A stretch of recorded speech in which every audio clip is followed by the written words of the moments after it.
Okay guys, welcome to Fish Tank King. I'm Matty B. And today we are gonna be picking up a 40-gallon breeder tank. And I'm hoping it has no cracks, because based on this OfferUp listing, it was a reptile tank. So it never kept a lot of water in there. It was just a reptile tank. So I'm gonna check for cracks, anything wrong with the silicone, and if it all checks out, I'm picking it up for $60. Right now I'm on the way to on the way to the bank to get some cash, you know, and it's not far. This is gonna be a Discus tank build on a budget, okay? I'm gonna get a Discus tank build on the budget. No one has really ever done it.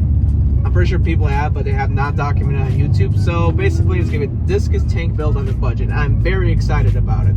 Now, why I am going with the 40-gallon tank? I could go higher. I'm actually not looking higher than anything at 55 gallon. But why I'm going higher is simply because if I have to move, a 40-gallon tank will be cheaper to move, because say I move out of my house to a different house. Well, I could buy another 40-gallon breeder tank and transfer everything there, or buy a bigger tank and transfer everything there. It's harder to move big tanks over smaller tanks. So that's why I'm gonna keep it on the smaller side with fish tanks. So guys, that was a flop. He didn't, if you look carefully in the video, he had a missing piece of rim. It's good for a reptile tank, but for a fish tank, as soon as you add water, the front, that glass is gonna bow and crack and break, and all water is gonna come rushing out.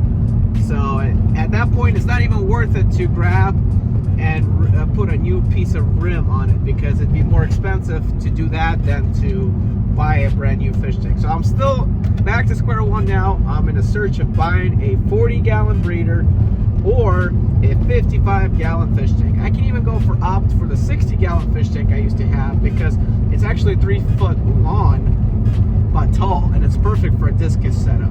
Here's what I want you guys to comment. You let me know, was it worth it to pick up this 40-gallon tank? Because here's the full story. He wanted $150 for it. He's like, no, I offered him then $50. And he was like, no, I was trying to sell it for 100, get out of 100. And then I said, sorry, lowest I can do is 60. It's like, all right, deal. So like in the video, I drove all the way to the guy's house, and it was missing that cracked piece. I'm just astonished that he wanted $150 for this fish tank. A brand new 40-gallon fish tank is $120 from Petco, just the glass itself. And sometimes they can even throw in some things. But this is just crazy, the fact that he wanted $150. The reason why I didn't take it is because that trim piece is probably more expensive to redo than buying a brand new 40-gallon reef tank. Or, I mean, sorry, not reef tank, or a 40-gallon breeder tank. So now I am back to square one. It's going to take a little finding to. I'm looking either for a 40 to 60-gallon tank and on a budget. I'm not going to go over $60. That's the budget, because this is Discus build on a budget. If I have a 40-gallon tank, oh well, I'm just going to have to keep 2 Discus. If I have a 55 or 60-gallon tank, I can keep 4 Discus in there.